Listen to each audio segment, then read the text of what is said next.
Student मैं हूं सागर, आप लोग आपके अपने यूट्यूब चैनल आज में स्वागत है। और आज की वीडियो हम लोग पढ़ने वाले हैं क्लास 12 मैथमेटिक्स का सीरीज नंबर 12। इस सीरीज पहले हम लोगों ने पढ़ा है क्लास 12 मैथमेटिक्स का सीरीज नंबर 11, जिसमें समाकलन का पार्ट 2 तक हम लोगों ने अच्छे से कवर किया है।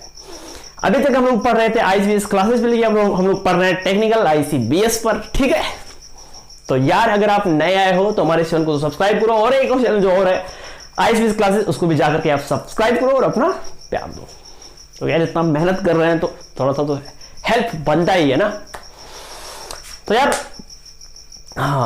हम लोग पढ़ रहे हैं क्लास 12 मैथमेटिक्स सीरीज, और ये बहुत ही इंपॉर्टेंट है यार, क्योंकि अगर आप ये पढ़ लोगे तो बोर्ड एग्जाम में आप अच्छे नंबर पा सकते हो। अगर आपने पीछे बहुत सारा चीज पढ़ा है तो बहुत अच्छी बात है, अगर आपने कुछ भी नहीं पढ़ा है तो और अच्छी बात है, क्योंकि यहां से पढ़ करके आप अच्छे खासे नंबर ला सकते हो अगर आपने कुछ भी नहीं पढ़ा है तो ये सीरीज का है 12 वीडियो। इसके पहले हम लोगों ने 11 वीडियो अच्छे से कवर किया है। दो पार्ट, ये पार्ट 11 और 12 यहां इस चैनल में पढ़ा है, बाकी जो और सारे पार्ट है उस चैनल पे पड़े हुए हैं, ठीक है। तो अब इधर हम सारे वीडियो को अच्छी तरीके से कवर करेंगे। और अगर आपने हमारे 10 पीछे के 10 पार्ट को नहीं देखा है तो आप उस चैनल पे जा सकते हो। उस चैनल में एक प्लेलिस्ट है क्लास 12 मैथमेटिक्स सीरीज, तो उस प्लेलिस्ट में सारे वीडियो क्रम से अवेलेबल, आप वहां से उसकी पढ़ाई कर सकते हो, ठीक है। तो आइए चलते हैं आज के इस वीडियो को स्टार्ट करते हैं। और स्टार्ट करने से पहले मैं आपको बता दूं, मैंने आपको बताया था कि जो समाकलन है यार, समाकलन कोई छोटा मोटा टॉपिक नहीं है। मैंने बताया समाकलन एक लेंथी टॉपिक है, जैसे अवकलन एक लेंथी टॉपिक है वैसे समाकलन भी एक लेंथी टॉपिक है, ठीक है। अब समाकलन मिला के समाकलन ही सीरीज का 3 वीडियो समाकलन ले लिया, सीरीज नंबर 10, सीरीज नंबर 11 और सीरीज नंबर 12। सीरीज नंबर 11 में सिंपल पढ़ाया था समाकलन का बेसिक्स, और समाकलन में कैसे कैसे बेसिक्स टाइप के क्वेश्चन पूछे जाते हैं वो सारे क्वेश्चन को हम लोगों ने अच्छी तरीके से कवर किया है पार्ट सीरीज नंबर 10 में। सीरीज नंबर 11 में भी समाकलन के जो हार्ड टाइप के क्वेश्चन थे उस क्वेश्चन को कवर किया गया है। और इसी समाकलन का एक पार्ट है, इसको बोलते हैं निश्चित समाकलन। तो निश्चित समाकलन से भी बोर्ड एग्जाम में बहुत सारे प्रश्न पूछता है, और यार निश्चित समाकलन से ज्यादा क्वेश्चन बोर्ड एग्जाम में पूछता है। तो निश्चित समाकलन is very very very important, ठीक है। तो सिंपली सबसे, और निश्चित समाकलन से भी क्वेश्चन पूछता है, लेकिन निश्चित समाकलन से 3 प्रकार के क्वेश्चन पूछता है, क्योंकि निश्चित समाकलन 3 प्रकार के होते हैं। 3 प्रकार कौन कौन से होते हैं? तो एक होता है सिंपल निश्चित समाकलन दिया होता है, उसको सॉल्व करना होता है, तो उसको भी पहले समझाएंगे क्योंकि उससे कम क्वेश्चन आते हैं, फिर भी उसको समझाऊंगा। एक है कि एक होता है प्रगुण प्रॉपर्टीज, जो निश्चित समाकलन होता है उसकी प्रॉपर्टीज होती है, उसके प्रगुण होते हैं, उनका इस्तेमाल करके कैसे निश्चित समाकलन क्वेश्चन को सॉल्व करते हैं, तो वो सेकंड टाइप का निश्चित समाकलन है। एक थर्ड टाइप का निश्चित समाकलन है जिसको बोलते हैं योग के सीमा वेद द्वारा निश्चित समाकलन ज्ञात करना, ठीक है। तो सिंपल सी बात है, हम इन तीनों, अब जैसे मान लो क्वेश्चन कहते हैं कि योग के सीमा वेद द्वारा निश्चित समाकलन निकालो, तब तो उसी विधि का इस्तेमाल करना ही करना पड़ेगा। लेकिन अगर सिंपली क्वेश्चन दे, ठीक है, तो अगर देखो सिंपल क्वेश्चन दे तो जो यहाँ पे फलन दिया रहेगा, अगर उसका समाकलन हो जाएगा सिंपली, तो उसको सिंपल भी से उसका निश्चित समाकलन कर देंगे। लेकिन नहीं होगा तो हम प्रगुण का इस्तेमाल करेंगे। तो पहले मैं आपको समझाता हूं कि निश्चित समाकलन क्या होता है और क्वेश्चन को कैसे लगाता है। क्या होता है इतना डिटेल तो नहीं बताऊंगा, पर क्वेश्चन बताऊंगा क्वेश्चन किस प्रकार से दिया होता है। अब जैसे मान लो एक क्वेश्चन है x स्क्वायर इंटीग्रेशन, यहाँ पे 4 है, यहाँ पर 3 है। तो ये देखो, ये यार समाकलन है, जो यहाँ पर लिखा होता है इसको बोलते हैं अपर लिमिट, जो यहाँ पर लिखा होता है उसको बोलते हैं लोअर लिमिट। क्योंकि समाकलन का मतलब होता है कि चीज को बड़ा कर देना। बड़ा करने का मतलब कहां से लेके कहां तक बड़ा कर रहे हो। जैसे मान लो कि ये मेरा हैंड है, तो हैंड है ना, देख रहे हो, हैंड को मैं ऐसे बड़ा कर रहा हूं, बड़ा कर रहा हूं, बड़ा कर रहा हूं, बड़ा कर रहा हूं, बड़ा कर रहा हूं।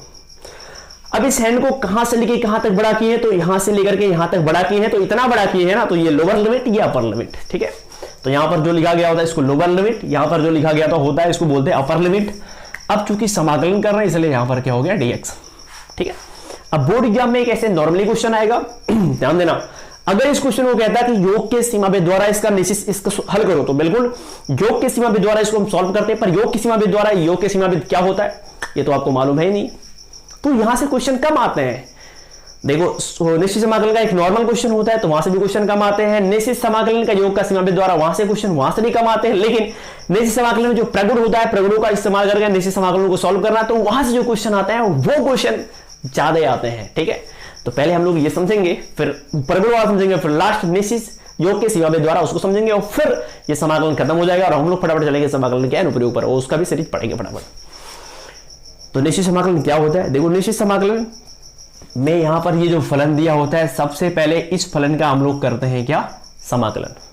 देखो यहां पर ये जो फलन दिया, अगर इस फलन का समाकलन हो गया तो बहुत अच्छी बात है, समाकलन हो गया तो पहले समाकलन करेंगे और एक बार अपर लिमिट रखेंगे फिर लोअर लिमिट रखेंगे। लेकिन अगर इसका समाकलन नहीं हो पा रहा है तो हम लोग यूज करेंगे योग के सीमा वेद द्वारा योग के सॉरी तब हम यूज करेंगे प्रगुण का। प्रगुण क्या होता है, तो प्रगुण 7 प्रकार के होते हैं, हमको सातों प्रगुण नहीं पढ़ना है, सिर्फ और सिर्फ 2 प्रगुण ऐसे हैं जो बहुत ज्यादा इंपॉर्टेंट है, तो उन 2 प्रगुणों की हम चर्चा करेंगे और 2 प्रगुणों की चर्चा करने के बाद फिर सारे क्वेश्चन लगा सकते हो जो जो क्वेश्चन बोर्ड एग्जाम में पूछे जाते हैं। जैसे क्वेश्चन बोर्ड एग्जाम में पूछे जाते हैं, हम सारे क्वेश्चन को बहुत ही आराम से लगा सकते हो यार, कम पढ़ के आप ज्यादा नंबर गेन करते हो। चलो तो मान लो सबसे पहले यहां पर जो लिखा है एक्स स्क्वायर, इसका फॉर्मूला होता है x के पावर n, तो x के पावर, ध्यान देना हमेशा जो यहां पे फलन दिया रहेगा इसको पहले इसका समाकलन कर लेना। तो x के पावर n का समाकलन करोगे x के पावर n वाले फार्मूले से, तो क्या होता है फार्मूला x n+1, और वही सेम चीज नीचे उतार देते हैं n+1। तो पहले ये x उतारते हैं, फिर ये जो 2 लिखा है 2 में 1 जोड़ेंगे, फिर वही सेम चीज नीचे उतारेंगे 2+1, ठीक है। यहां लगाएंगे बड़ा सा bracket, upper limit 4, lower limit क्या 3, बड़ा ब्रैकेट समाकलन करने के बाद फिर लगाओगे बड़ा ब्रैकेट, जो अपर लिमिट है इसको यहां लिखोगे, जो लोअर लिमिट है उसको यहां लिखोगे। एक स्टेप आगे बढ़ते हैं, तो x के पावर 2 और ये हो गया 3, और बटा ये 2 और 1 कितना हो गया 3, और ये 4 और एक बार 3, ठीक है। अब देखो एक बार इसमें अपर लिमिट रखते हैं, फिर एक बार इसमें लोअर लिमिट रखते हैं, पर क्वेश्चन इज दैट कि इसमें अपर लिमिट कहां रखोगे और इसमें लोअर लिमिट कहां रखोगे। तो देखो यहां पर क्या है dx है ना, तो यहां पर देखो ये d के बगल में क्या है x, तो उसी x के स्थान पे एक बार अपर लिमिट रखना है, एक बार फिर उसी के स्थान पे लोअर लिमिट रखना है। तो देखो कैसे रखना है, इसी x के स्थान पे अपर लिमिट, तो x के स्थान पे 4 रखोगे, तो 4 का क्या हो गया 4 के ऊपर 3, और बटा ये 3 तो वही है, तो ये अपर लिमिट रख दिए, माइनस देखो अपर लिमिट रख के फिर अब माइनस लिखोगे, फिर लोअर लिमिट, इसी x के स्थान पे ये 3 रखोगे, तो 3 ऊपर गया 3 और बटा ये 3। समझ पा रहे हो कि नहीं? तो बिल्कुल आपको ये चीज समझ में आ रही होगी। एक बार क्या करना है, अपर लिमिट रखना है माइनस लोअर लिमिट रखना है, इसके बाद इसी को सॉल्व कर देना है। 4 के पावर 3, तो 4 गुणे 4 गुणे 4 कितना हो जाएगा 64, और बटा 3 और माइनस 3 के ऊपर 3, 3 3 9 27 बटा 3, एलसीएम लेके इसको हल कर दो, बाकी जो भी आएगा हो गया इसका आंसर। समझ पा रहे हो कि नहीं? तो बिल्कुल इस मेथड से हम उन सारे क्वेश्चन को लगाएंगे जिसका समाकलन आराम से आसानी से हो जाएगा। जैसे ये जो क्वेश्चन था x स्क्वायर, इसका समाकलन आसानी से हो गया, तो बिल्कुल इसको ऐसे सॉल्व कर देंगे, ठीक है। तो जब भी कोई क्वेश्चन दिया रहेगा पहले देखना यहां पर जो चीज दिया हुआ क्या उसका समाकलन हो सकता है। अगर यहां पर जो चीज दिया उसका समाकलन हो सकता है तो बिल्कुल ये क्वेश्चन बहुत ही आसान हो जाएगा। आसान मतलब जो यहां पर दिया उसका समाकलन करके एक बार अपर लिमिट रखो, एक बार लोअर लिमिट रखो, बीच में माइनस लगा के, बाकी जो भी है बीच में माइनस लगा के यहां पे, बाकी जो भी आएगा वो हो जाएगा आंसर। लेकिन अगर यहां पर जो दिया है इसका अगर समाकलन नहीं हो सकता, इसका समाकलन नहीं कर पाओगे, तब लोग यूज करते हैं प्रगुण मेथड द्वारा, प्रगुण मेथड का इस्तेमाल करते हैं, और इस्तेमाल करने के बाद फिर उस क्वेश्चन का हम लोग समाकलन करते हैं। अब ध्यान दो, जैसे मान लो यहां पर जितने भी लोग दिए हैं, चाहे 1 प्लस चाहे यहां बहुत सारे फलन, पहले सभी फलनों का क्या करोगे समाकलन करोगे, और समाकलन करने के बाद जो आएगा उसी में एक बार अपर लिमिट रखोगे माइनस लोअर लिमिट रखोगे, पहले अपर लिमिट फिर लोअर लिमिट, ये ध्यान दे रहे ना, समझ पा रहे हो? पहले अपर लिमिट फिर लोअर लिमिट, और पूरा समाकलन करने के बाद समझ पा रहे हो कि नहीं, तभी आपका क्वेश्चन सही रहेगा। लेकिन कब करोगे? सिंपली जब इसका समाकलन कर ले जाओगे तभी इस मेथड का इस्तेमाल करोगे। अगर इसका समाकलन नहीं कर पा रहे हो तो हम लोग यूज करेंगे प्रगुण। प्रगुण 7 है, तो सातों प्रगुणों के बारे में बिल्कुल हम अध्ययन नहीं करेंगे यार, सातों प्रगुण के बारे में अध्ययन करेंगे तो फिर मतलब क्या है इतना शॉर्ट करने का, क्योंकि 7 प्रगुण के बारे में अध्ययन करोगे तो इसका मतलब आप पूरा डिटेल से पढ़ रहे हो, ठीक। तो मतलब ही क्या यार, अगर 2 ही पढ़ के हमारा काम चल जा रहा है तो ठीक है, 7 पढ़ने की क्या जरूरत है खच्चरों की तरह, ठीक है। तो यार यहां पर हम एक क्वेश्चन लेते हैं जो बोर्ड एग्जाम में आया हुआ है, ठीक है। तो क्वेश्चन ये है, ध्यान दो, क्वेश्चन है cos 2x और ये log और ये है sin x, समाकलन यहां ऊपर है π/2 और यहां है π/4 और यहां पे क्या है dx है। देखो यार सिंपली पहले देखो इसका क्या समाकलन हो सकता है। अगर इसका समाकलन हो जाएगा तो पहले समाकलन कर देना, फिर एक बार अपर लिमिट रखना, फिर लोअर लिमिट रखना, इसके बाद जो भी आएगा वो हो जाएगा आंसर। तो इसको कैसे सॉल्व करोगे, इसका समाकलन कैसे करोगे? तो यहां पर 2 फंक्शन मल्टीप्लाई कर रहा है यार। अगर आपने सीरीज का 11 वाला वीडियो देखा होगा तो बिल्कुल ये आपके लिए बहुत ही आसान होगा, और अगर आपने सीरीज के 11 वाला वीडियो नहीं देखा है तो आप जाओ उसको देखो यार, बिना उसको देखे ये बिल्कुल समझ नहीं सकते हो, ठीक है। यहां पर 2 फ्रेंड आपस में मल्टीप्लाई कर रहे हैं, तो 2 फ्रेंड मल्टीप्लाई करते हैं तो उसका लगाते हैं फॉर्मूला। लेकिन फॉर्मूला लगाने से पहले एक आइलेट का क्रम होता है, ILATE। आई माने क्या, ये कौन सा फंक्शन है, ये टेग्नामेट्रिक फंक्शन है, ये लॉगरिथम फंक्शन, ये पूरा एक ही में, ये लॉगरिथम है, ये टेग्नामेट्रिक है, तो लॉगरिथम देखो, लॉगरिथम पहले है, ट्रिग्नोमेट्रिक बाद में, तो पहले लॉगरिथम होना चाहिए, तो पहले यहाँ पर ट्रिग्नोमेट्रिक है, तो पहले इसको लिख लो फिर इसको लिखो। तो इंटीग्रेशन ऊपर क्या है π/4 2 और नीचे क्या है π/4। पहले लॉगरिथम फंक्शन होना चाहिए, तो ये लॉग हो गया और फिर ये क्या हो गया, ये हो गया sin x इंटू, फिर इसको लिखेंगे तो ये है cos 2x और ये है dx।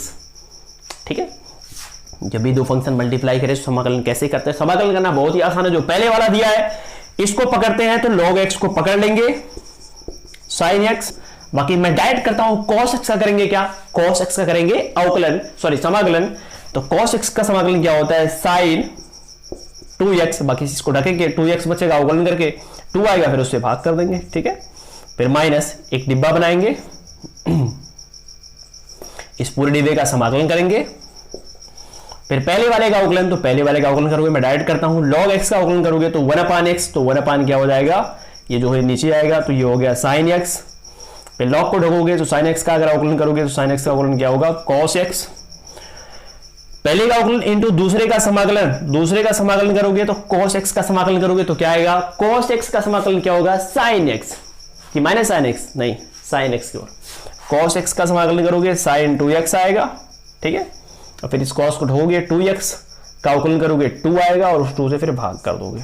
ठीक है, बाकी इसका फिर करना है समाकलन।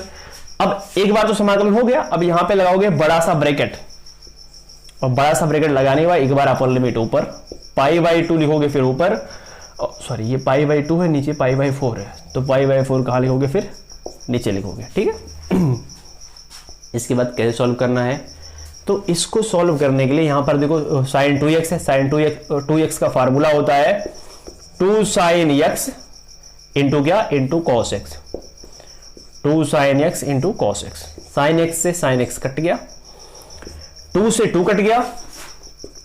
ठीक है, ये हो गया log, और ये क्या है sin x, और ये क्या है sin 2x बटा क्या है 2 और माइनस, देखो यार ये हो गया cos cos और गुणा होगा cos स्क्वायर x, और cos स्क्वायर x का समाकलन कैसे करते हैं मैंने आपको अच्छी तरीके से सिखाया है कि cos स्क्वायर x का समाकलन कैसे करोगे। तो मैंने इसका एक फार्मूला पढ़ाया था कि cos स्क्वायर x का फार्मूला हो जाएगा 1 माइनस 1 प्लस cos 2x बटा x बटा x नहीं बटा 2। तो मैंने यार पीछे आपको सिखाया भी है, जो समाकलन का बेसिक वाला वीडियो है सीरीज का 10 वीडियो, उस वीडियो मैंने सिखाया कि sin स्क्वायर x और cos स्क्वायर x का समाकलन कैसे करोगे।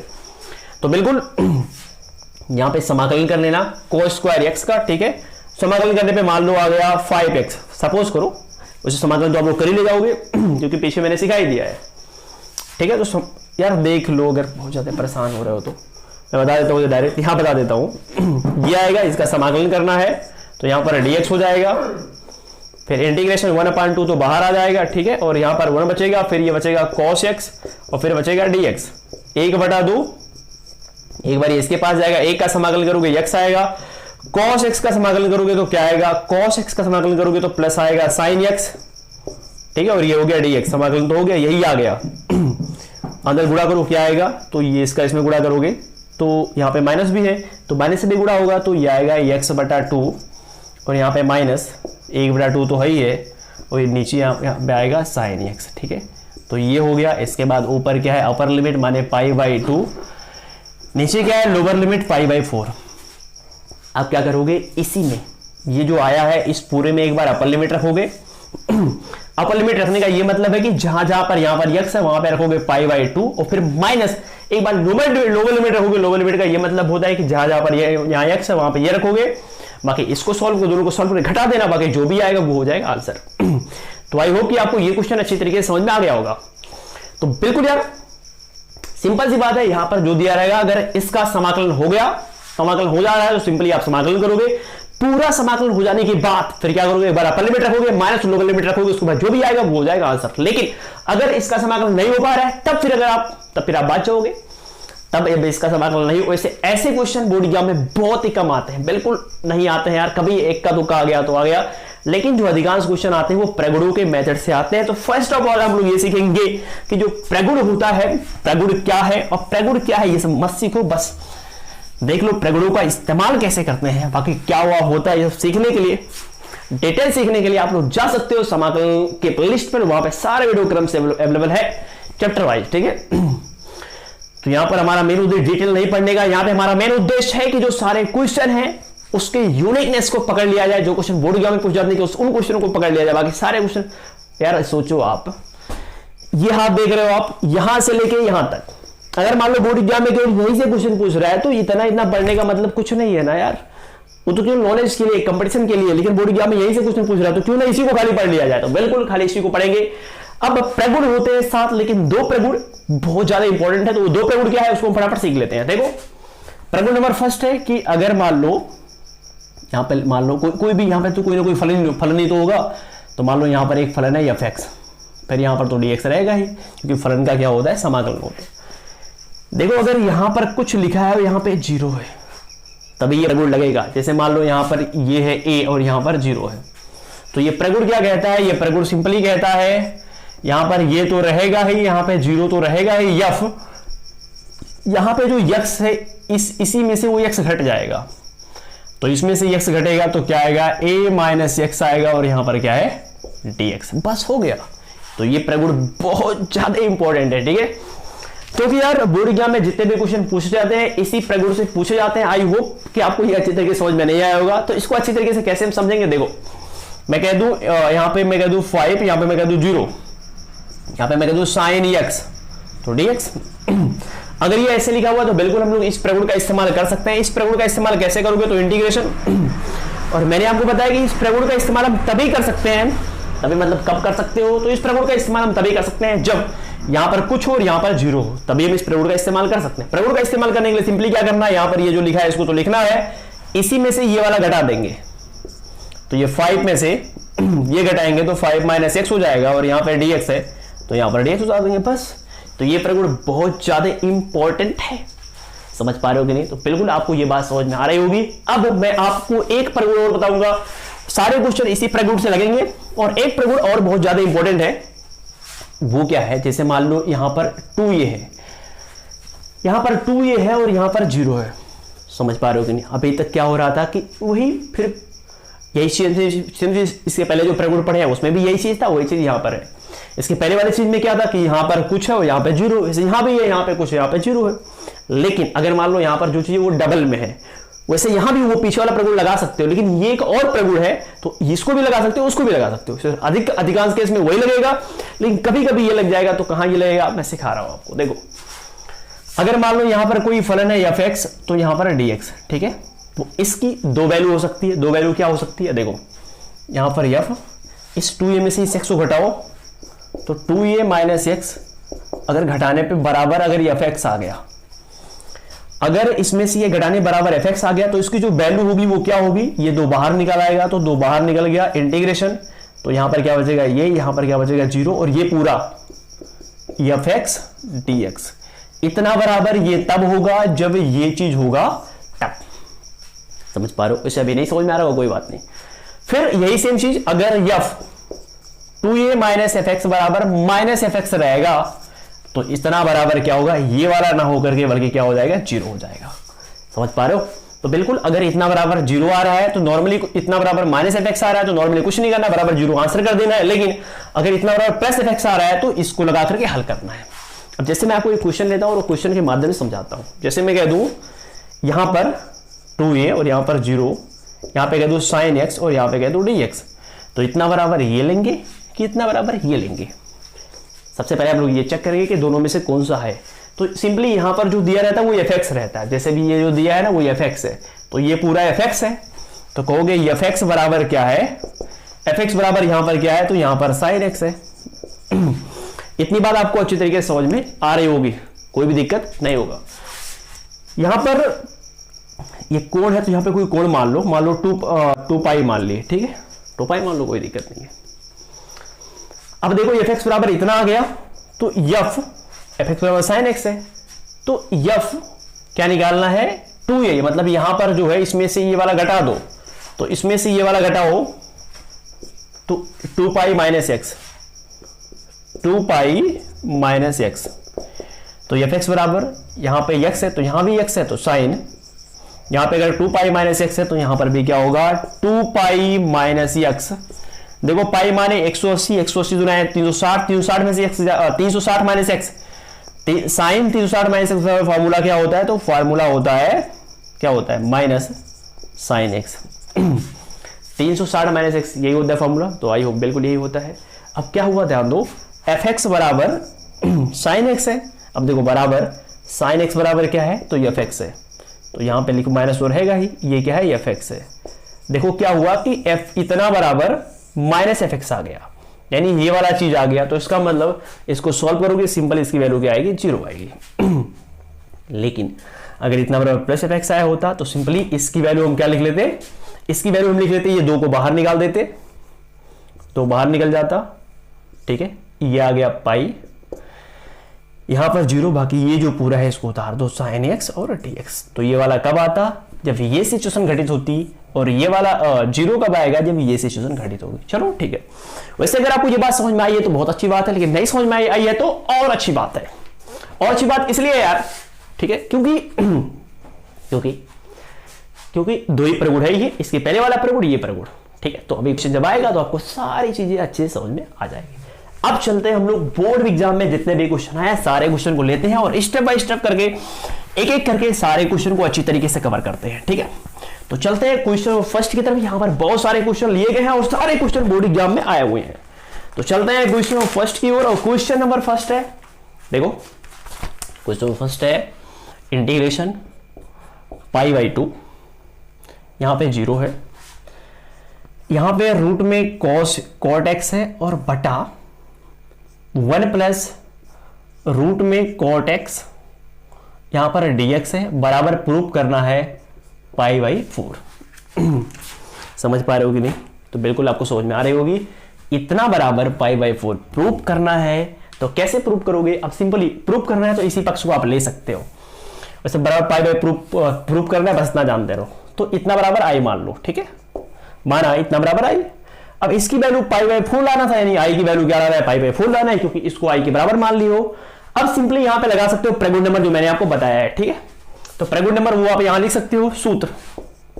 सूत्र क्या है, एफ अगर यहां पर ये है, यहां पर 0 है, यहां पर कोई फलन है तो प्रगुण क्या कहता है ये तो यही रहेगा, 0 यही रहेगा, लेकिन एफ इसमें से ये घट जाएगा, तो क्या होगा, ए में से एक्स घट जाएगा। ये प्रगुण आप लगा दियो, सूत्र यहां पे लिख दियो। अच्छा ऐसा क्यों किया गया, तो ऐसा इसलिए किया गया क्योंकि इसका समाकलन हम नहीं कर पाएंगे, कोई भी मेथड लगा के इसका समाकलन नहीं कर सकते हैं। तो समाकलन नहीं करवाओगे तो प्रगुण लगाना है। अब क्वेश्चन इज दैट कि कैसे मालूम कि प्रगुण ये लगाना है कि प्रगुण वो लगाना है, तो सिंपल सी बात है यार।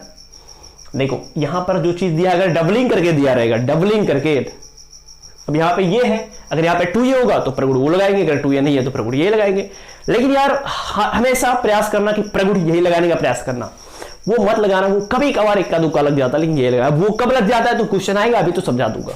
देखो आई बराबर इंटीग्रेशन, ये हो गया पाई बाई 2 और ये हो गया 0, ये हो गया रूट में, ये क्या है कॉट, तो यहां पर कॉट कर दो, इसमें से ये घटाओगे तो ये क्या है पाई बाई 2 और माइनस एक्स को घटाओगे तो माइनस एक्स, और बटा यहां पर 1 है तो 1 कर दो, ये रूट है तो रूट कर दो कॉट एक्स, तो इसमें से ये घटाओगे तो क्या हो जाएगा पाई बाई 2 और माइनस एक्स, ठीक है।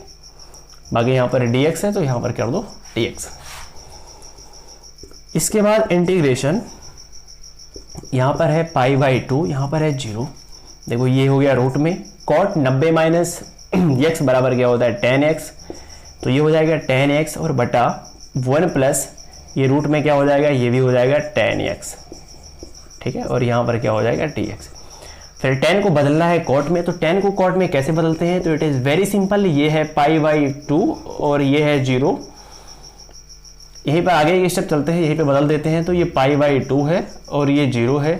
10 का फार्मूला क्या हो जाएगा, तो 1 अपान कॉट, तो 1 अपान ये रूट में क्या हो जाएगा 1 अपान रूट में कॉट एक्स, बटा यहां पर 1 है तो 1 हो जाएगा। 10x का फार्मूला क्या हो जाएगा 1 अपान रूट में कॉट एक्स। एक स्टेप और आगे चलते हैं, यहां पर पाई बाई 2 है, यहां पर 0 है, सीधे एलसीएम लेते हैं, तो यहां पर बटा 1 करके जब एलसीएम लेंगे तो कॉट एक्स यहां से यहां चला आएगा, तो रूट में कॉट एक्स यहां पर आ जाएगा, और बटा क्या हो जाएगा कॉट एक्स रूट में, इससे ये कट जाएगा, तो यहां पर ऊपर क्या बचेगा 1 और नीचे क्या बचेगा ये पूरा रूट में cot x और प्लस 1 और यहां पर क्या है dx। ठीक है, इसको मान सकते हो, इसको मान लो समीकरण नंबर फर्स्ट, इसको मान लो समीकरण नंबर फर्स्ट सेकेंड, और दोनों को जोड़ दो। समझ पा रहे हो कि नहीं? दोनों को जोड़ दो यार, और बाकी जो भी आना है वो प्रूफ हो जाएगा। देखो प्रगुण के सारे क्वेश्चन लगाने में हमको इसलिए मजा आता है क्योंकि प्रगुण में एक चीज श्योर होता है कि हमेशा यार प्रगुण नंबर यही जो हमेशा लगता है, और लगने के बाद ये ला करके जोड़ दिया जाता है, तो जोड़ने के बाद आंसर आ जाता है। अब कैसे आएगा? तो सिंपली यहां पे कह सकते हो कि प्रगुण नंबर समीकरण फर्स्ट और प्लस समीकरण नंबर सेकेंड। तो समीकरण फर्स्ट और सेकेंड को जोड़ोगे तो i और i इतना i बराबर ये भी है, तो ये i और i क्या हो जाएगा 2i हो जाएगा। ठीक है, और सिंपली जब जोड़ोगे तो ये चीज यहां भी है, ये चीज यहां पे है, बाहर निकल आएगी, तो इंटीग्रेशन पाई बाई 2 यहां पे 0। ठीक है, इसके बाद यहां पर ये चीज है रूट में cot x और बटा क्या है, और बटा ये पूरा है 1 प्लस रूट में cot x और प्लस ये जोड़े हो तो ये वाला क्या होगा इसमें जुट जाएगा। तो इसको यहां उतारे हो, ये प्लस उतार दो 1 अपान, इसको उतार दो ऐसे, तो इसको पलट के लिखो, पहले इसको लिखो फिर इसको लिखो, तो 1 प्लस रूट में cot x। ठीक है, बाकी dx बाहर निकाल दो, ये बाहर निकल गया, उधर dx बाहर निकल गया, बाकी ये और ये क्या हुआ जुट गया। तो जब भी जोड़ोगे तो हमेशा ये फलन और ये फलन सिर्फ जोड़ोगे। ठीक है, बाकी ये वाला सेम सेम होना चाहिए तो सेम सेम रहेगा भी, ये वाला सेम सेम होना चाहिए तो रहेगा भी। ठीक है, इसके बाद ये हो गया 2i, हमको i की वैल्यू निकाली तो इंटीग्रेशन ये हो गया पाई बाई 2, ये हो गया 0। एलसीएम लोगे तो ये आ गया 1 प्लस cot x, भाग करोगे ये पूरा कट जाएगा, यहां पर क्या है रूट में cot x और इसे भाग करोगे ये पूरा कट जाएगा, एक बार जाएगा, एक से यहां पर 1 हो गया। ठीक है, यहां पर dx इस पूरे से ये पूरा कट गया क्योंकि सेम सेम है, तो ये आ गया 2i बराबर ये हो गया पाई बाई 2, ये हो गया 0, ये हो गया 1 और ये हो गया dx। ठीक है, बराबर 1 का समाकलन करोगे सिंपल यहां पर हो जाएगा x के पावर 0, और समाकलन करोगे तो x के पावर का फॉर्मूला लगा सकते हो, इसमें डायरेक्ट करता हूं, यहां पर x आएगा, ऊपर क्या है पाई बाई 2 और नीचे क्या है 0। समाकलन तो हो ही गया है, समाकलन x हो गया। ठीक है, ऊपर क्या है अपर लिमिट पाई बाई 2, नीचे क्या है 0 लोअर लिमिट। इसके बाद क्या करते हैं तो उस स्टेप को यहां पर देख लेते हैं। 2i बराबर, देखो यहां पर क्या है, यहां पर x है ना, तो x के स्थान पे एक बार अपर लिमिट और फिर x के स्थान पे एक बार लोअर लिमिट। तो x के स्थान पे एक बार रखेंगे पाई बाई 2, तो x के स्थान पे क्या रखेंगे पाई बाई 2 और माइनस उसी x के स्थान पे रखेंगे 0, तो ये हो गया 0 और ये आ गया 2i बराबर, ये हो गया पाई बाई 2, i की वैल्यू निकालोगे तो 2 नीचे जाएगा तो ये हो जाएगा पाई बाई 4, और इसकी वैल्यू i माने थे, i की वैल्यू आ गई पाई बाई 4, तो लिखोगे RHS और ये हो गया प्रूव्ड।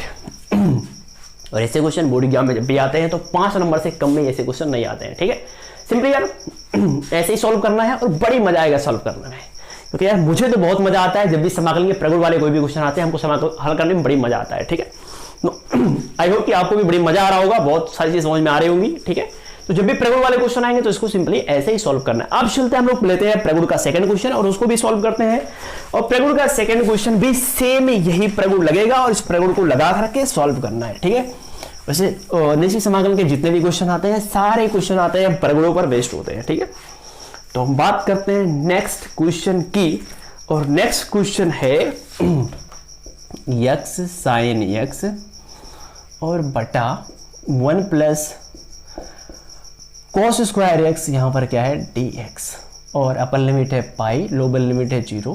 ठीक है, इसकी वैल्यू फाइंड करनी है तो सिंपली क्या करोगे, इसको i के बराबर मान लोगे। ठीक है, अच्छा i के बराबर क्यों मान ली, देखो अगर यहां पर जो होता, अगर यहां पर जितने लोग होते अगर सबका समाकलन हो जाता तो सिंपली एक बार अपर लिमिट रखते, फिर माइनस लोअर लिमिट रखते, उसके बाद जो भी आता वो हो जाता आंसर। लेकिन ऐसा कुछ भी नहीं है। ठीक है, यहां पर समाकलन हो ही नहीं पाएगा, तो समाकलन नहीं हो पाएगा तो भाई बिल्कुल प्रगुण का इस्तेमाल करना पड़ेगा। प्रगुण का किस प्रगुण का इस्तेमाल करोगे, तो बिल्कुल सिंपली यहां पे इस्तेमाल कर सकते हो प्रगुण नंबर, जो अभी मैंने आपको बताया।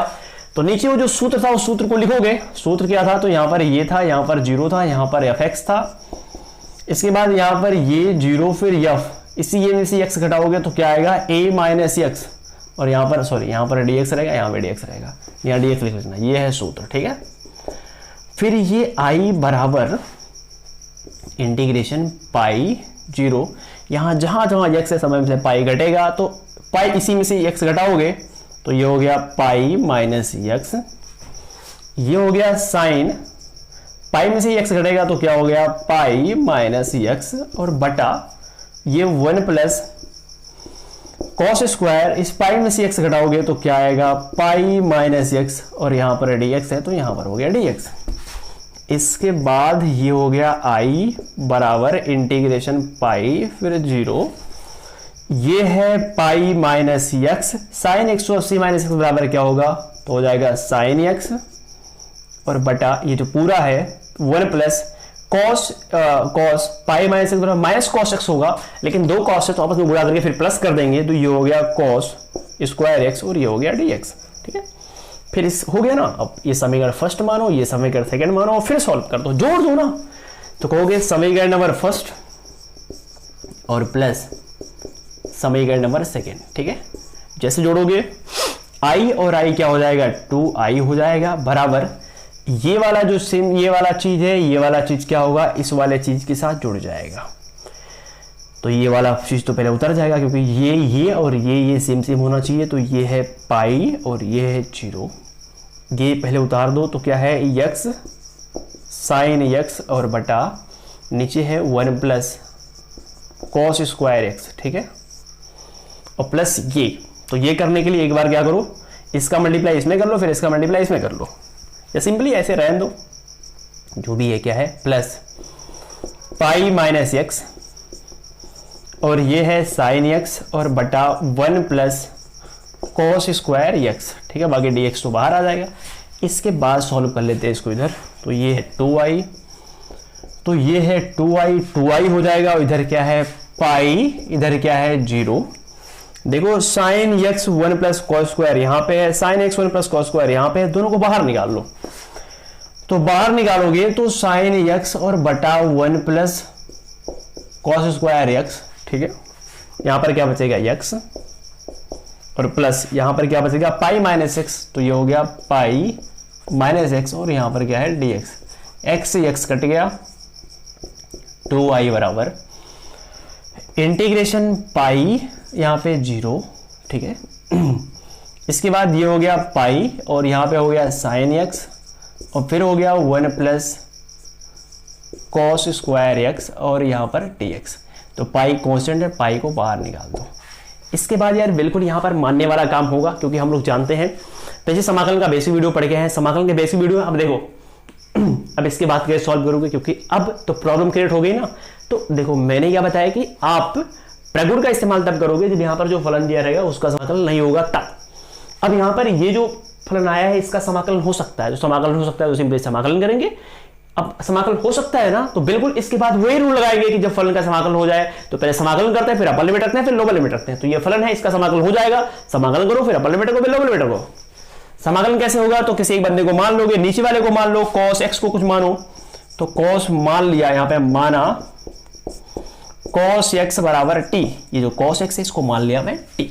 ठीक है, एक्स के सापेक्ष अवकलन करोगे तो कॉस एक्स का अवकलन हो जाएगा माइनस साइन एक्स, ये हो जाएगा dt अपान dx। यहां से हम dx की वैल्यू निकालेंगे, dx बराबर ये हो गया माइनस dt बटा साइन x। ठीक, ध्यान देना जब इसमें किसी को मानोगे तो ये लिमिट जो है ना, ये लिमिट भी चेंज होता है। तो लिमिट कैसे चेंज होगा इसको हम फटाफट यहां पर देखते हैं। तो ये 2i, तो यहां पर लिखेंगे 2i बराबर, ठीक है, यहां पर पाई है तो यहां पर पाई को रह देते हैं, इंटीग्रेशन ऊपर पाई है ना, देखो ध्यान दो, ऊपर पाई है, देखो ध्यान दो, यहां पर x था अभी तक, तो यहां पर ये x की वैल्यू है, लेकिन अब यहां पर x नहीं रहेगा, अब यहां पे वो dx dt में कन्वर्ट हो जाएगा। तो ये सारी t की वैल्यू होनी चाहिए। तो t की वैल्यू कैसे आएगी, तो x की वैल्यू कितनी है पाई, तो x की वैल्यू यहां पे पाई रखो, तो cos पाई माने cos 180, और cos 180 की वैल्यू निकाल सकते हो तो कितना आएगा -1, तो यहां पे -1 हो जाएगा। फिर x की वैल्यू यहाँ पे 0 है, तो x की वैल्यू 0 रखो, तो cos 0 की वैल्यू 1 होगी, t की वैल्यू कितनी आ गई 1 आ गई। समझ पा रहे हो कि नहीं, यहाँ पर जिसको माना गया है इसी में एक बार ये वैल्यू रखोगे तो जो ये इसकी वैल्यू आएगी वो ये वैल्यू रखोगे तो अपर लिमिट की वैल्यू आएगी, ये रखोगे तो लोअर लिमिट की वैल्यू आएगी। समझ पा रहे हो कि नहीं, तो आई होप कि आपको अच्छी तरीके से समझ में आ रहा होगा। ठीक है, इसके बाद यहाँ पर किसको किसको माने हो, तो ऊपर वाला क्या है साइन एक्स, तो साइन एक्स को रहने दो और बटा 1 प्लस नीचे कॉस एक्स को क्या माने हो, टी माने हो, तो टी स्क्वायर हो जाएगा। और यहाँ पर dx है, dx की वैल्यू क्या है माइनस डी टी बटा एक्स, तो माइनस डी टी बटा क्या नीचे है साइन एक्स, इससे ये कट गया। फिर इसके बाद 2i माइनस बाहर निकलेगा तो माइनस पाई इंटीग्रेशन -1 और ये 1, ठीक है। इसके बाद 1/1 प्लस टी स्क्वायर और ये हो गया डी टी, फिर ये है 2i, ठीक है। देखो यहां पर ये माइनस को अंदर भेज दो, बाहर रहने दो कहीं भी भेज सकते हो कोई भी दिक्कत है, अब अंदर ही कर दो तो पाई। और ये मैंने सिखाया कि ये कॉट इनवर्स का फार्मूला है, तो ये कॉट इनवर्स यहां पर टी है तो टी हो गया, ऊपर क्या है -1 पर नीचे क्या है 1, ठीक है। फिर ये है 2i बराबर ये है पाई, एक बार जहां पर t है वहां पर अपर लिमिट, फिर जहां पर t है वहां पर लोअर लिमिट, तो ये हो गया कॉट इनवर्स, अपर लिमिट की वैल्यू क्या है -1 और ये अंदर जाएगा तो minus cot inverse lower limit की वैल्यू क्या है 1 है, तो ये माइनस बाहर आ जाएगा यहां पर, ठीक है। 2i बराबर ये तो पाई है ही है, दोनों सेम चीजें जुट जाएंगी, या ऐसे कॉट इनवर्स माइनस इसका मुख्य मान निकालो, इसका मुख्य मान निकालो, या तो मैंने एक फार्मूला पढ़ाया था कि कॉट इनवर्स माइनस अगर यहाँ पे ये कुछ भी है तो माइनस बाहर आ जाता है, तो माइनस यहाँ से बाहर आ जाएगा, दोनों सेम चीजें जुट जाएंगी। कॉट इनवर्स 2 यहाँ पे देखो जोड़ोगे तो ये हो जाएगा -2 कॉट इनवर्स 1, और कॉट इनवर्स 1 की वैल्यू निकालोगे तो कॉट कितने की वैल्यू 1 होती है, तो π/4 की वैल्यू 1 होती है, ठीक है। 2 से 2 कट जाएगा और यहाँ से i की वैल्यू क्या आएगी, यहाँ -2 ही है, पाई गुणा करोगे तो क्या आएगा π²/4, ये हो गया, ठीक है। और आई होप कि यही आंसर आ गया क्योंकि इसी की वैल्यू निकालना था, ठीक है। तो ये क्वेश्चन आपको अच्छी तरीके से समझ में आया होगा, कोई भी डाउट नहीं हुआ होगा। तो जब भी ऐसे क्वेश्चन आएंगे तो पहले आपको ऐसे ही सॉल्व करना है, यहाँ तक तो समझ में आ गया होगा। इसके बाद लोचा हुआ होगा, तो बिल्कुल लोचा नहीं, ये बिल्कुल हमारा सिंपल मेथड था कि जब समाकलन हो जाएगा तो पहले समाकलन करेंगे, फिर एक बार अपर लिमिट रखेंगे, फिर एक बार लोअर लिमिट रखेंगे, ठीक। इसके बाद कुछ क्वेश्चन को और लेते हैं जो बोर्ड एग्जाम में से आए हुए हैं, अभी तो टाइम बहुत बचा हुआ, 38 मिनट हुआ है, ठीक है। अब कुछ क्वेश्चन और लेते हैं। सिंपली यार हमेशा प्रयास करना है प्रगुण नंबर जो मैंने आपको बताया पहला वाला लगाने के लिए, तो वही हम पूरा प्रयास करेंगे प्रगुण नंबर वही लगाने के लिए, ठीक है। अब यहाँ पर एक क्वेश्चन और है, मतलब बहुत सारे क्वेश्चन है, एक क्वेश्चन को मैं सिंपली उतारता हूं। क्वेश्चन है इंटीग्रेशन, यहाँ पर है π/2, यहाँ पर है 0, ठीक है। यहाँ पर है dx और 1/रूट में 10x, वैसे यहाँ पर 1 कर सकते हैं और dx को यहाँ पर कर सकते हैं, ठीक है। बराबर प्रूफ करना है π/4, ठीक है। इतना बराबर हमको लेके आना है π/4, तो इतने को हम i मान लेते हैं, इतने को हम मान लेते हैं i, क्योंकि π/4 प्रूफ करना है, तो अगर i की वैल्यू π/4 ले आए तो काम बन जाएगा। अब ध्यान दो सिंपली, क्या इसका समाकलन हो सकता है, तो आपको यार कि इसका समाकलन नहीं हो पाएगा क्योंकि इसका समाकलन का कोई रूल होता ही नहीं है। तो समाकलन अच्छा आपके मन में एक डाउट पैदा हो रहा होगा कि सर कैसे समझ पाएंगे कि समाकलन होगा कि नहीं होगा। तो देखो यार, देखना अगर अटपटा सा लगेगा समझ जाना समाकलन नहीं होगा। अब अटपटा सा लग रहा है समझना कि तुम समाकलन कर पा रहे हो कि नहीं, तुम समाकलन कर पा रहे हो कि नहीं, तुम जो सीरीज पीछे पड़ गए हो 10, 11, क्या उसके साथ तुम समाकलन कर पा रहे हो, नहीं ना, समाकलन नहीं कर पा रहे हो, इसका मतलब प्रगुण लगा सकते हो। प्रगुण कौन लगाओगे, तो वही वाला नॉर्मली जो बताया गया सूत्र लिख देना। तो प्रगुण क्या है, यहाँ पे π/4 है, 2 है, फिर 0 है, 1, देखो जहां जहां x है इसमें से x घटा देना, तो 1 प्लस रूट में ये है 10, इसमें से ये घटाओगे तो ये क्या है, ये है π/2 और -x और ये है dx, ठीक है। i ये है π/2, ये है 0, यहाँ पर 1 प्लस 10 90 - x बराबर क्या होता है cot x, तो ये हो जाएगा cot x। इसी को एक स्टेप आगे बढ़ाते हैं, तो π/2 यहाँ पे 0, इस cot को चेंज करते हैं 10 में, तो 1/1 प्लस ये हो जाएगा 1/रूट में 10, ठीक है। और एलसीएम लेंगे तो बटा 1 हो जाएगा। और अच्छा एक स्टेप आगे चलते हैं, π/2 ये 0, एलसीएम लोगे तो यहाँ पर 10 हो जाएगा, तो रूट में 10 x और ऊपर यहाँ पे प्लस 1 आएगा, ये 10 चला जाएगा ऊपर तो रूट में क्या हो जाएगा 10x, और यहाँ पर तो dx रहेगा ही, dx यहाँ भी रहेगा, मैं लिखा नहीं तो यहाँ पर हो जाएगा dx। ठीक है, ये समीकरण नंबर फर्स्ट और ये समीकरण नंबर सेकंड दोनों को जोड़ दो, तो समीकरण नंबर फर्स्ट और प्लस समीकरण नंबर सेकंड जोड़ोगे तो i और i बराबर क्या आ जाएगा 2i। देखो ये और ये चीज़ सेम है तो बिल्कुल ये बाहर आ जाएगा, तो ये पाई बाई 2 और ये 0, बाकी इसमें ये चीज़ें जुट जाएंगी। तो ये क्या है 1 प्लस रूट में 10x, इसमें जुट जाएंगी ये वाली चीज़ें, तो ये वाली चीज़ें क्या है रूट में 10x बटा ये वाली जो चीज़ें उतर जाएंगी, तो पहले 1 को लिख लो, 1 बटा रूट में क्या 10x, और यहाँ बाहर dx है तो ये हो जाएगा dx। ठीक है, इसके बाद ये हो गया 2i और इंटीग्रेशन ये हो गया पाई बाई 2, ये हो गया 0, एलसीएम लोगे तो क्या आएगा 1 प्लस रूट में 10x, भाग दोगे ये कट जाएगा, यहाँ पे बचेगा 1 प्लस इससे भाग करोगे ये पूरा कट जाएगा, यहाँ पर क्या बचेगा रूट में 10x। ठीक है, और इसके बाद यहाँ पर हो जाएगा dx, इस पूरे से ये पूरा कट जाएगा, कटने के बाद ये हो गया 2i, फिर इंटीग्रेशन पाई बाई 2, ये हो गया 0, यहाँ पर आएगा 1, यहाँ पर हो जाएगा dx। ठीक है, 2i बराबर e का समाकलन क्या होगा, तो यहाँ पर x है तो यहाँ पर हो जाएगा x, ऊपर क्या है पाई बाई 2 और यहाँ पे है 0, 2i एक बार अपर लिमिट रखेंगे तो ये हो गया पाई बाई 2, डबल लिमिट रखोगे तो 0 आ गया, 2i बराबर ये पाई बाई 2 हो जाएगा, और i बराबर क्या आ गया 2 जाएगा नीचे तो ये हो गया पाई बाई 4 बराबर लिखोगे RHS। हमको यही प्रूव करना था, ये हमारा हो गया प्रूफ क्योंकि इतना बराबर लेके आना था पाई बाई 4 और आ गया इतना बराबर पाई बाई 4। ठीक है, तो आई होप कि आपको ये क्वेश्चन अच्छी तरीके से समझ में आया होगा। ठीक है, अब चलो कुछ क्वेश्चन और लेते हैं। एक क्वेश्चन तो बहुत ही बीहड़ है यार, ठीक है, और ये बोर्ड एग्जाम में कई बार पूछा गया है, और जब भी आता है ये 5-6 नंबर का आता है, बस ये क्वेश्चन कई बार पूछा गया है तो काफी इंपॉर्टेंट है ये क्वेश्चन। क्वेश्चन क्या है तो सिंपली देख लो, इंटीग्रेशन यहाँ पे पाई है, यहाँ पे 0 है, ऊपर है x dx और बटा a square cos square x plus b square sine square x बराबर लेके आना है पाई स्क्वायर बटा 2 ये v, यहाँ पर dx है।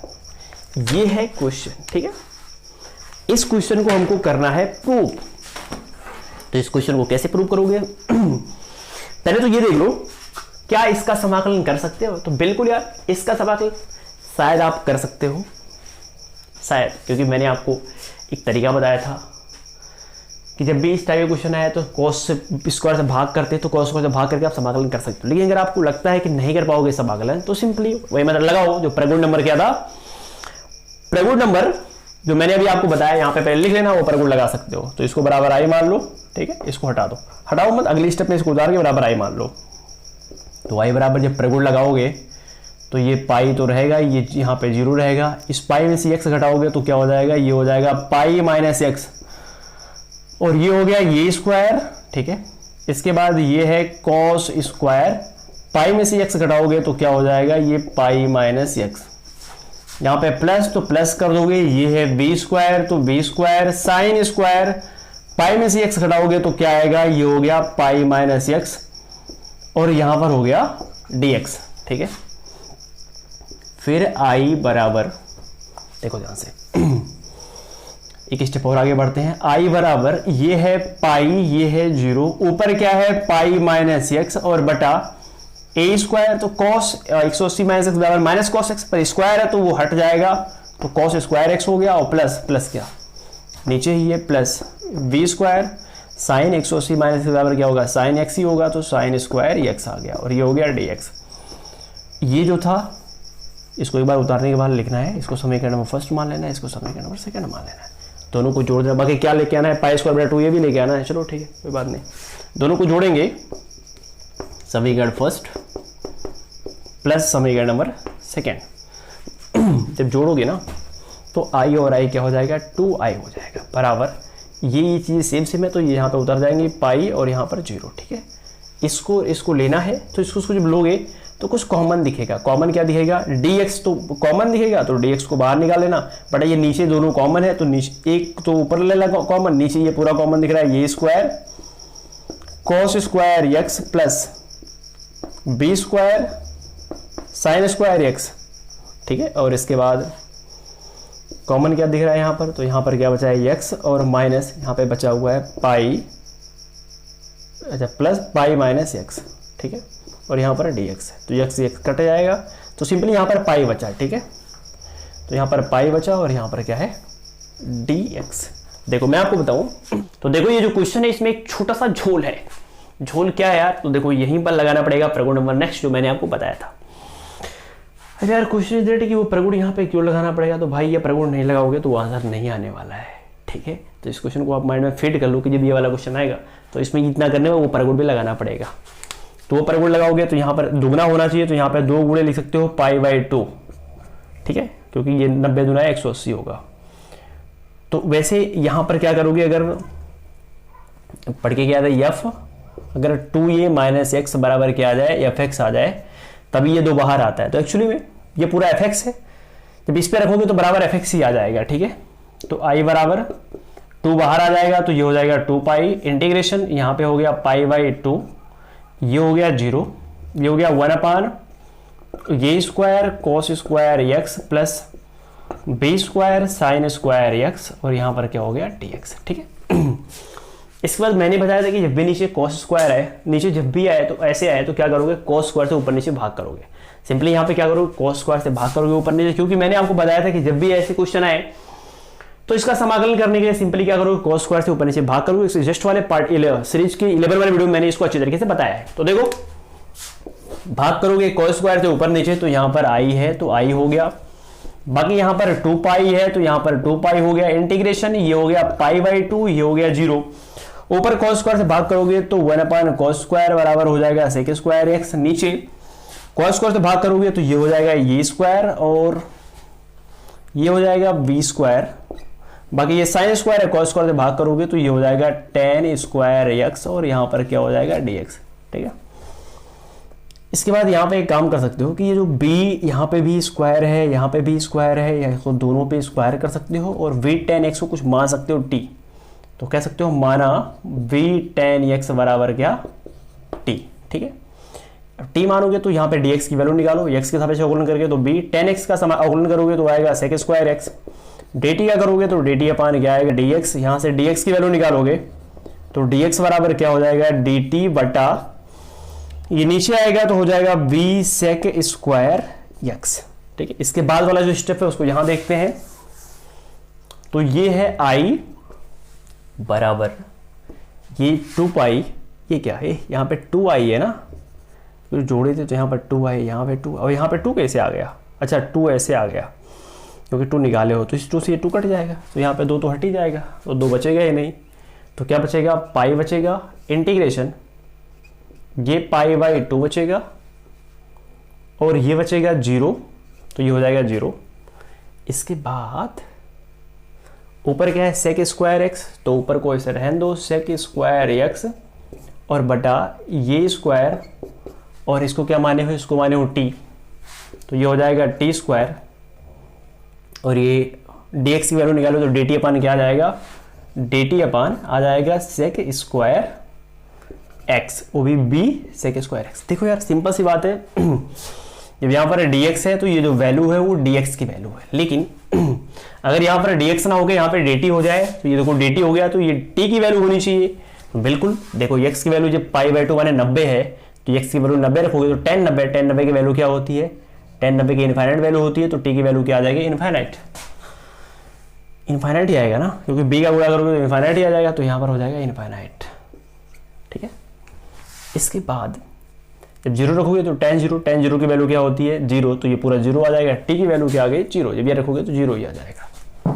sec स्क्वायर से sec स्क्वायर कट गया, i बराबर ये है पाई, बाकी b क्या होगा? b पाई, ये पाई है, बाकी b नीचे आ जाएगा, ऊपर है इनफाइनाइट, ये है 0, 1/, ये स्क्वायर और ये है टी स्क्वायर और यहाँ पर डी टी, ये तो फार्मूला बन गया यार, 1/a² क्या होता है फार्मूला, तो पाई बाई वी। वैसे फार्मूला मैं आपको नहीं बताया हूँ, तो ये स्क्वायर यहाँ से कॉमन ले लो, जब ये स्क्वायर कॉमन लोगे तो यहाँ पर ये बच जाएगा और यहाँ पे टी स्क्वायर और बटा ये स्क्वायर हो जाएगा, तो लिख सकते हो टी बटा ये का होल स्क्वायर, बाकी ये स्क्वायर कॉमन लियो तो ये स्क्वायर नीचे आ जाएगा। ठीक है, ये बन गया फॉर्मूला tan इनवर्स x का, तो हो जाएगा tan इनवर्स x माने ये जो लिखा हुआ है t बटा a। ठीक है, फिर एक बार अपर लिमिट रखोगे इसमें, फिर लोअर लिमिट, अच्छा फिर t बटा ये, फिर t बटा ये ढकोगे, t बटा ये का अवकलन करोगे तो क्या आएगा, t बटा का 1/, ये आएगा, इसी से भाग करोगे इसमें तो 1/, से भाग करोगे तो यहाँ पर ये हो जाएगा, अपर लिमिट इनफाइनाइट है, लोअर लिमिट क्या है 0 है।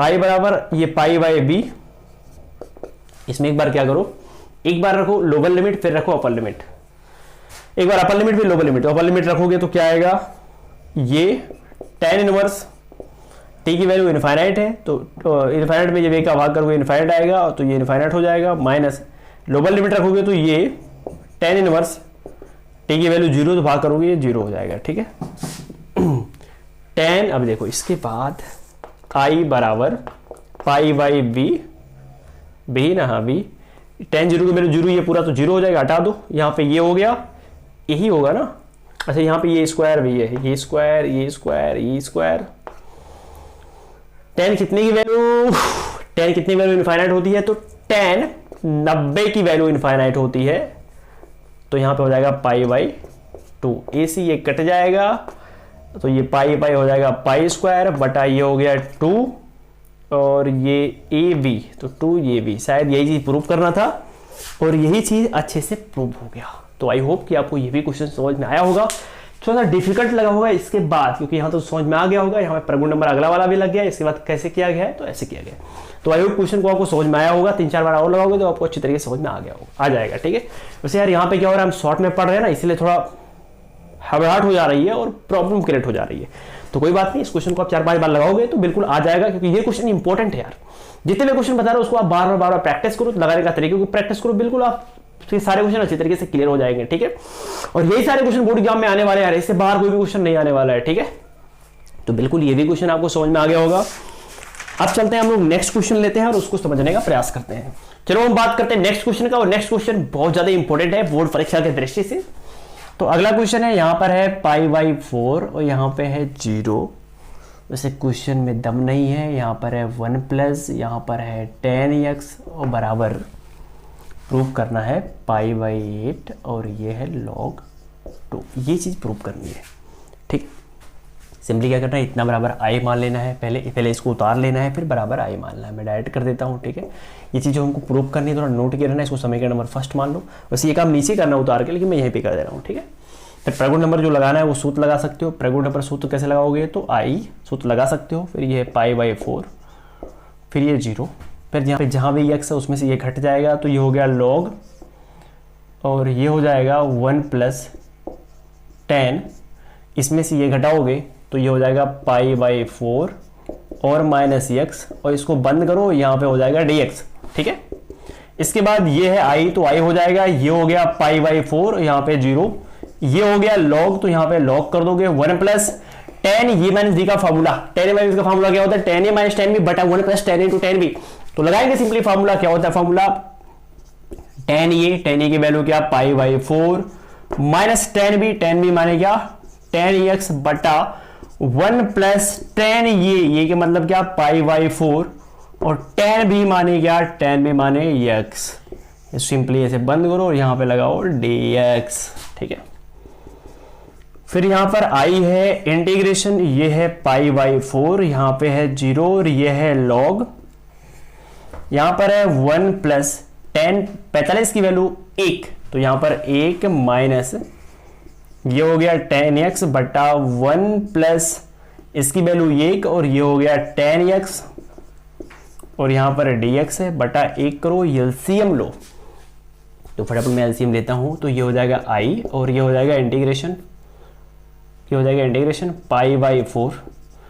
देखो जोड़ना पड़ता है कि नहीं, कभी कभी क्या होता है जोड़ना भी नहीं पड़ता, अपने आप आंसर आ जाता है। तो एलसीएम जब लोगे तो ये हो जाएगा 1 प्लस ये हो गया tan x, ये यहां पर जाएगा तो क्या हो गया 1 प्लस tan x, और ये क्या है 1 माइनस 10x, और यहां बाहर क्या है dx, 10x से 10x गया, और इसके बाद ये हो गया I बराबर इंटीग्रेशन, ये है π/4, ये है 0, फिर log, और इसके बाद ऊपर देखो एक और एक क्या बचेगा 2 और बटा नीचे क्या है 1 प्लस 10x, ठीक है, और यहां पर हो गया dx। इसके बाद ये हो गया I, ठीक है, इंटीग्रेशन π/4, यहां पर 0, ये हो गया फार्मूला log ये बटा log b, क्या होता है फार्मूला log ये और माइनस log b माने क्या ये पूरा 1 प्लस 10x, ठीक है, और यहां बाहर क्या है dx, तो dx कर दो। इसके बाद I, फिर ये है π/4 और ये है 0, यहां पे क्या है log 2, तो ये log 2 हो गया, बाकी dx यहां पर आ जाएगा, फिर माइनस इंटीग्रेशन, ये है π/4, ये 0, बाकी ये जो चीजें इसको यहां पे उतारोगे log 1 प्लस 10x, और ये क्या है ये है dx, ठीक है। देखो यार बहुत ही सिंपल है। इसके बाद क्या करोगे तो यहां पे देखते हैं, ये हो गया I बराबर, देखो वैसे तो अभी हमको जोड़ना था पर बिना जोड़े ही काम चल जाएगा।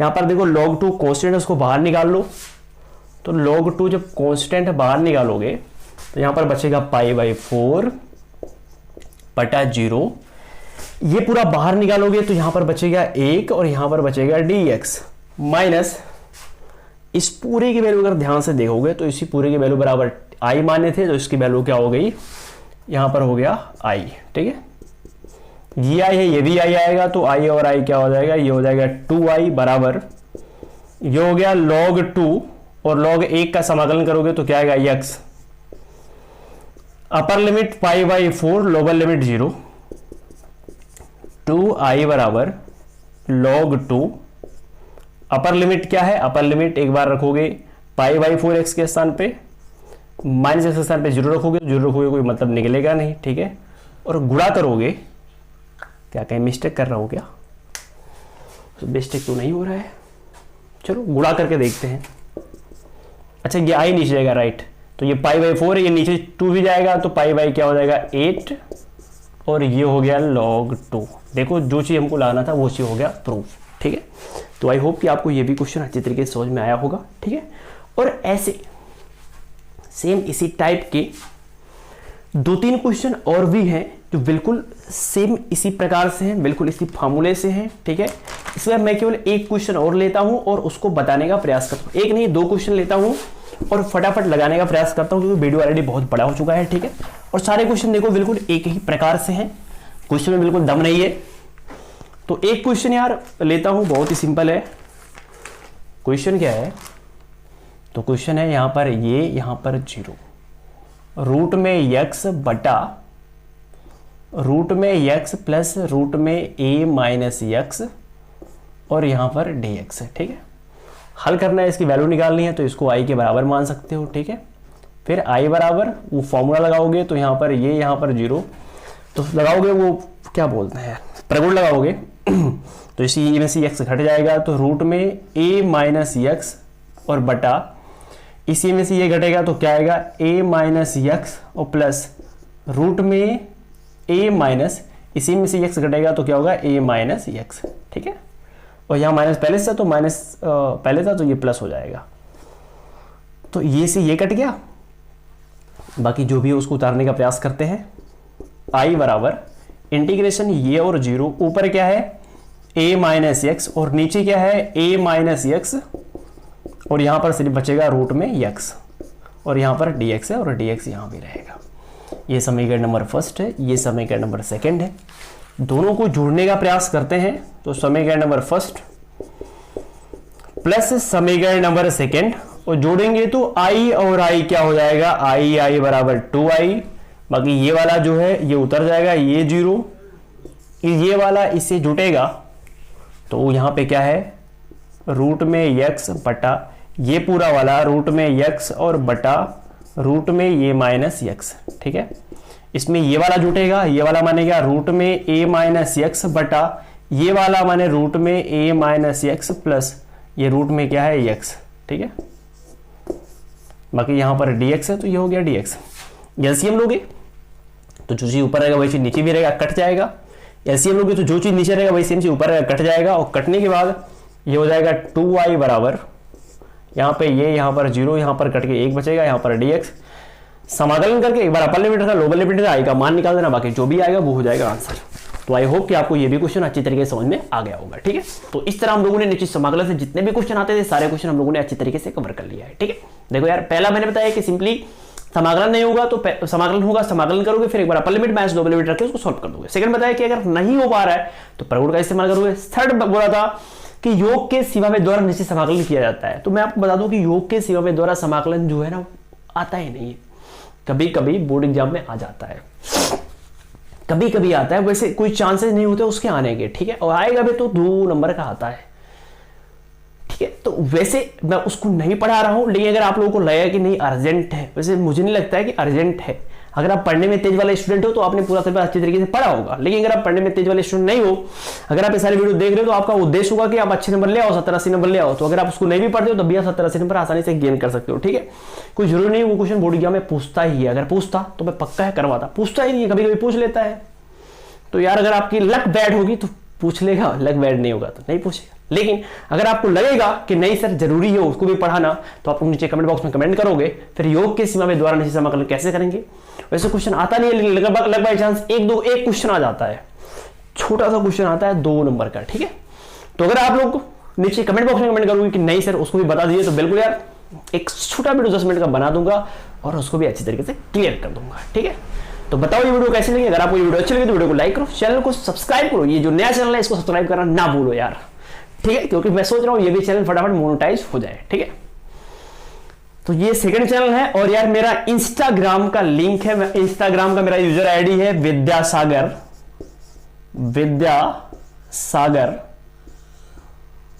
Y6।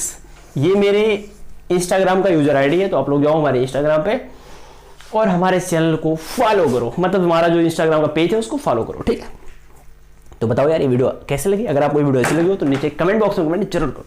ठीक है, चलो फिर मिलते हैं नेक्स्ट वीडियो में। तब तक आप लोग पढ़ाई में खूब मेहनत करते रहो।